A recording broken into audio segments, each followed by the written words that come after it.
Welcome back, folks. Today I'm going to tell you about how the thermostat in your house might have its own heater inside. So here's an old Acro flame made by the Detroit Lubricator Company in 1940. And you'll see that as you change the temperature, this whole thing moves.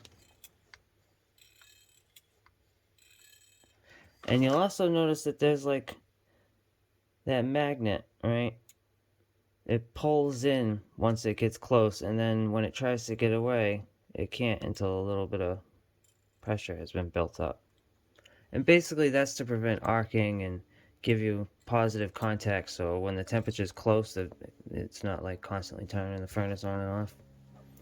And then down here, this is the star of our show. Now you'll see it's got those settings, but this thing, it almost looks like a fuse in that holder, right? But it's actually a resistive element.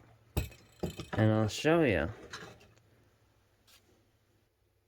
So for those of you playing along at home, this is about 2,000 ohms.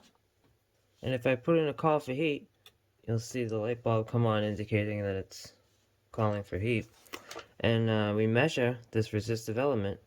You'll see it's already at 80, which is well above room temperature. And if I was patient enough, you would see it warming up. So why does this thermostat have its own heater? Well, real quick, let me just remind everybody. When you set a temperature and the temperature in the room goes below what you've set, this contacts close in here, letting electricity go through, which opens a valve and turns on a circulator pump to bring hot water into the room.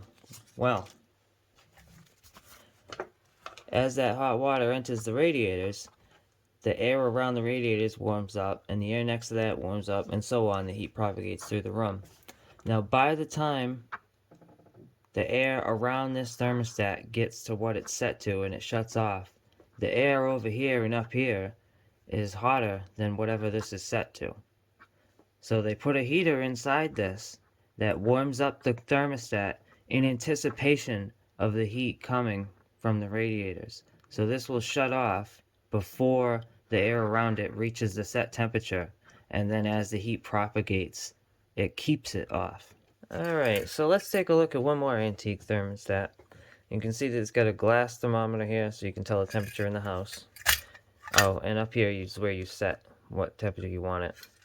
But if you look at the inside of this thing, I mean, what were they trying to do? Make some kind of like reverse Morse code key or something? Anyways, you get the spring there, and then there's your heater, your heat anticipator, and then there's the contacts. And you'll see, these are the contacts you close when you want to call for heat. This third one is kind of like a common wire, and it lets you run these heaters in parallel. And you see it's the same thing on the old Detroit. You got the two contacts here and here that you close to call for heat, and then this one lets you run the heater in parallel. And there's the heater down there. So let's move on to something a little more modern so I can show you that this isn't just some old school thing. Now this thermostat actually only has two contacts right here. This up here is the switch between a normally open or a normally closed setup on the tilt switch. It's actually a mercury tilt switch in here, and you'll see there's two contacts at this end, and then there's two contacts at that end, and one of those contacts is shared on both ends, so you can do normally open or normally closed. Or I suppose you could also have it call for heat or call for air conditioning, but this isn't set up that way. But if we look down here, you'll notice, well, that's a resistive element, isn't it? And those settings, it's like a wiper on the old slot track cars, a potentiometer. And basically what you're doing here is setting how much of this resistive element you want the current to run through. And you'll see the more to the left you set it, the less current or the less heat is being produced, so the longer it'll take for your furnace to shut off. So sadly I don't have a thermocouple to show this, but this is one type of metal, the other wire is a different type of metal. These dissimilar metals meet up here, and depending on how much temperature there is at this junction will directly result in you measuring a voltage back here. And if you know the correlation between the temperature and the voltage, then you can get a very precise reading of how hot this probe is. Now another method is to use thermistors, or a thermal resistor, right? So there's two different flavors, NTC, or negative temperature coefficient, and PTC, or positive temperature coefficient. The negative type, when the temperature goes up, the resistance goes down, and the positive type, the resistance goes up or down with the temperature. Now, smart thermostats that are around nowadays, they use thermistors to measure the temperature in the room. And you'll see they have a chip in them, right? You get pretty good resolution. Obviously, 2 points after the decimal place isn't great, but if you had a dedicated chip, you could get better resolution. And if you log the change over time, you'll know after the first time it heats the room up, it'll know exactly how long it takes from when it calls to heat to when it sees the temperature change. So it can just remember that, and there'll be no need for a heat anticipator. So this guy here was originally going to be on the Mars Observer satellite in the 90s, but NASA didn't need it, so I ended up getting a hold of it. Now this is to measure temperature, and usually when you're measuring temperature, you'll find a negative temperature coefficient. So you'll see right now it's a little over 2,000 ohms, and as we warm it up, you'll see that resistance starts falling down. And when we stop warming it up, and see, there's a big mass here that can hold heat. So the heat is still propagating inside that thing. So it's still warming up. Now it's stopping. And it's going to start cooling down. So the resistance will start coming back up. So now this little guy is a PTC. This is a positive temperature coefficient. Normally you see these used as circuit protection. Because as the temperature goes up in this thing, its resistance goes up. Therefore, the hotter it gets, the less current it lets through. And it has a lot less thermal mass. So you see, once I warm it up, the resistance will start to go up. And then when I stop warming it up, the resistance will start going right back down very quickly or faster than the other one, because it doesn't have as much mass to hold that heat. But when it comes to thermal protection, we don't always have to be so precise. This is a thermal circuit breaker, and you see if I give it a quick little lick with my flame, it'll pop right open. And then after a pretty short amount of time, it'll cool down and those contacts will slam closed. Now these things come in a bunch of different types. I mean, you'll see ones like this on, little things like battery packs and stuff, and you'll see ones like this in microwaves and other things, and matter of fact, there's big ones like this. This actually is more of a thermal fuse than a circuit breaker, and these are used in furnaces and HVAC stuff. This blows right off after it reaches a certain temperature. But, and these, you'll see these kinds on motor windings. You see this is off a vacuum motor, and you'll see inside this, you'll find one that looks like this. But it's not just for protection, we can put the principle behind this, we can put to good use. Now, this might not look familiar to you, but I'm sure you've used it before. This is for the flasher in a car or a truck. That little white wire heats up the metal, and once it gets so hot, just like that other one we saw, the contacts will pop open on this, which will cause the heat to stop, so it cools down and the contacts close, and that causes the thing to cycle at a desired frequency. So all these ones so far are pretty interesting, but this one I think is the coolest. Now I'm sure you've seen these before, but you might not know what they're called. I mean, obviously this one's a little knackered, but these are called liquid crystal thermometers. And they're actually pretty common. Maybe you've only seen them on fish tanks, or you went to the school nurse and she put one on your forehead. But they're used in a lot more. All kinds of medical stuff, like blood shipping and even food shipping, and I could go on.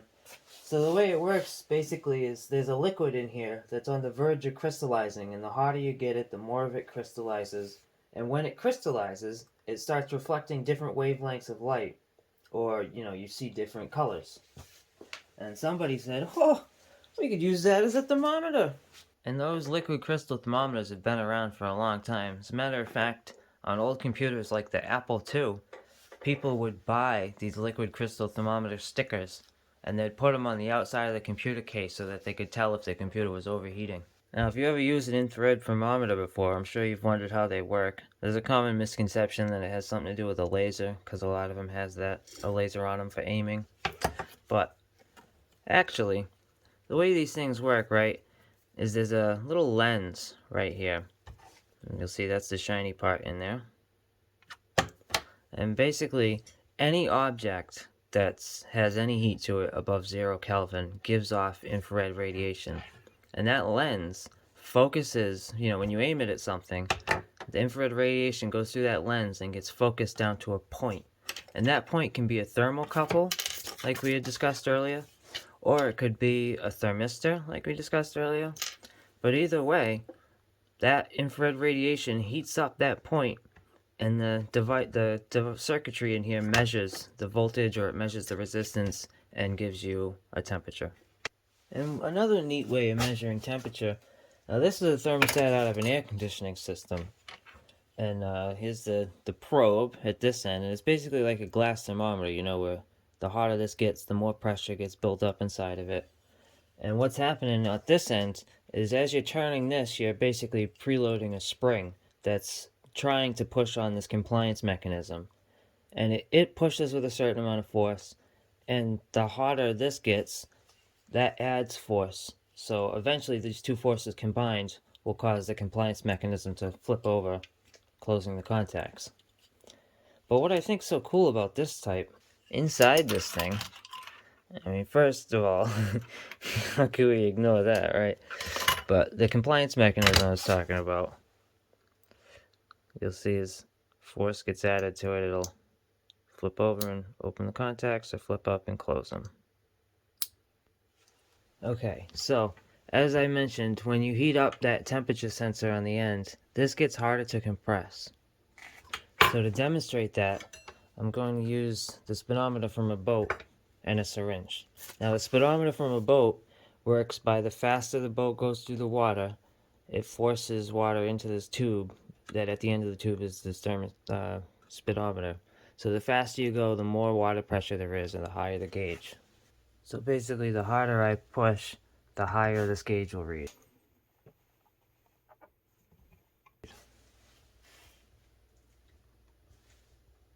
So now I'm going to heat the end with some hot air.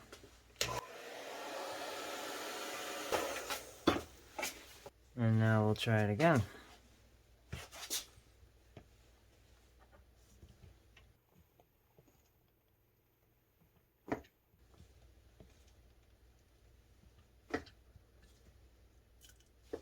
So on this gauge we got to about 40 miles an hour at room temperature, and between 50 and 55 after I heated it up with some hot air. So what does that actually mean in terms of pressure?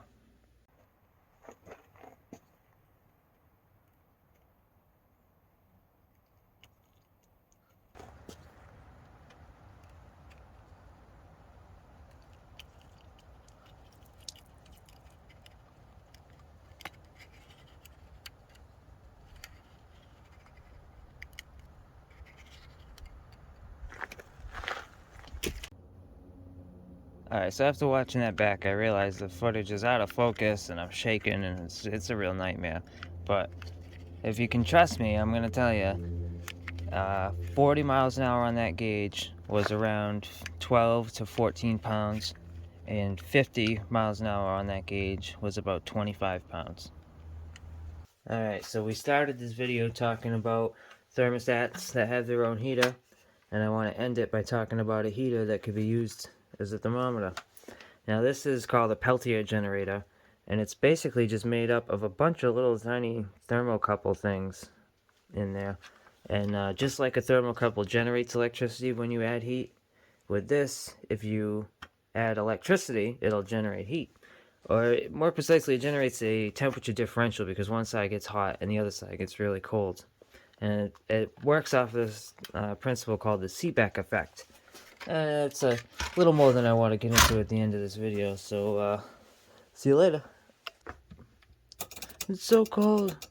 Does that help?